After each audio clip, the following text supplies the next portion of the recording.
Hanuman. So usually ನಾವು ladies ಜಾಸ್ತಿ weight gain ಆಗೋದು ಯಾವಾಗ ಅಂತಂದರೆ ಪ್ರೆಗ್ನೆನ್ಸಿ ಟೈಮಲ್ಲೇ ನಾವು ಜಾಸ್ತಿ ವೆಯ್ಟ್ನ ಗೇನ್ ಆಗ್ತೀವಿ. ಜೊತೆಯಲ್ಲಿ ಬಾಳಂತಣದಲ್ಲೂ ಸಹ ನಾವು ವೆಯ್ಟ್ ಗೇನ್ ಆಗ್ತೀವಿ. ಈ ಟೈಮಲ್ಲಿ ನಾವು ವೆಯ್ಟ್ನ ರೆಡ್ಯೂಸ್ ಮಾಡಬೇಕು ಅಂತ ಅಂದ್ಬಿಟ್ಟು ಡಯೆಟ್ ಮಾಡೋಕ್ಕೂ ಸಹ ಆಗೋದಿಲ್ಲ, ಅದು ಸಹ ತುಂಬಾ ಕಷ್ಟ ಆಗುತ್ತೆ. ಸೊ ನಾನು ಕೆಲವೊಂದು ಫುಡ್ ಹ್ಯಾಬಿಟ್ಸ್ನ ನಾನು ನಿಮಗೆ ತಿಳಿಸ್ಕೊಡ್ತೀನಿ. ಸೊ ಅದನ್ನು ನೋಡೋದ್ರಿಂದ ಖಂಡಿತವಾಗ್ಲೂ ನೀವು ಪ್ರೆಗ್ನೆನ್ಸಿ ಟೈಮಲ್ಲಿ ವೆಯ್ಟ್ನ ಬ್ಯಾಲೆನ್ಸ್ಡ್ ಆಗಿ ಇಟ್ಕೊಬೋದು, ಜಾಸ್ತಿ ವೆಯ್ಟ್ ಗೇನ್ ಆಗೋದಿಲ್ಲ ನೀವು.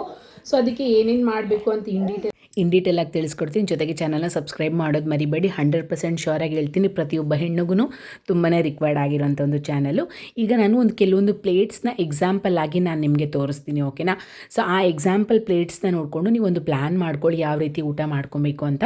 ಸೊ ಫಸ್ಟ್ ಆ್ಯಂಡ್ ಫಾರ್ಮೋಸ್ಟ್ ಹೇಳೋದು ನಾನೇನು ಅಂದರೆ, ಓವರಾಲಾಗಿ ನಾನು ಹೇಳೋದು ಏನು ಅಂದರೆ, ರೈಸು, ಮುದ್ದೆ, ಓಕೆನಾ. ಮತ್ತು ಈ ಥರ ಜಾಸ್ತಿ ಹಾರ್ಡ್ ಕಂಟೆಂಟ್ನ ಕಡಿಮೆ ಪ್ರಮಾಣದಲ್ಲಿ ತೊಗೊಂಡು ತರಕಾರಿ, ಫ್ರೂಟ್ಸು, ಪಲ್ಯ, ಗಂಜಿ, ಹಾಲು, ಮೊಟ್ಟೆ, ಮೊಸರು ಇದನ್ನು ನೀವು ಜಾಸ್ತಿ ತಗೊಳ್ಳೋದ್ರಿಂದ ನಿಮ್ಮ ಮಗುಗೆ ಎಷ್ಟು ರಿಕ್ವೈರ್ಮೆಂಟ್ ಇದೆ, ನಿಮಗೆ ಮತ್ತು ನಿಮ್ಮ ಮಗುಗೆ ಎಷ್ಟು ಬೇಕೋ ಅಷ್ಟು ಕಂಪ್ಲೀಟಾಗಿ ಸಿಗುತ್ತೆ.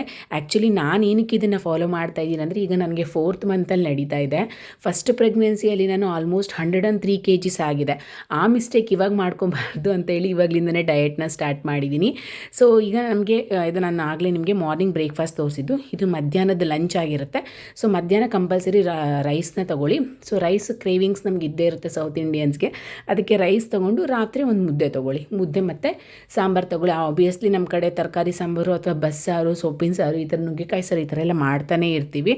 ಸೊ ನೋಡಿಕೊಂಡು ನಿಮಗೆ ಬ್ಯಾಲೆನ್ಸ್ಡ್ ಆಗಿ ತೊಗೊಳ್ಳಿ.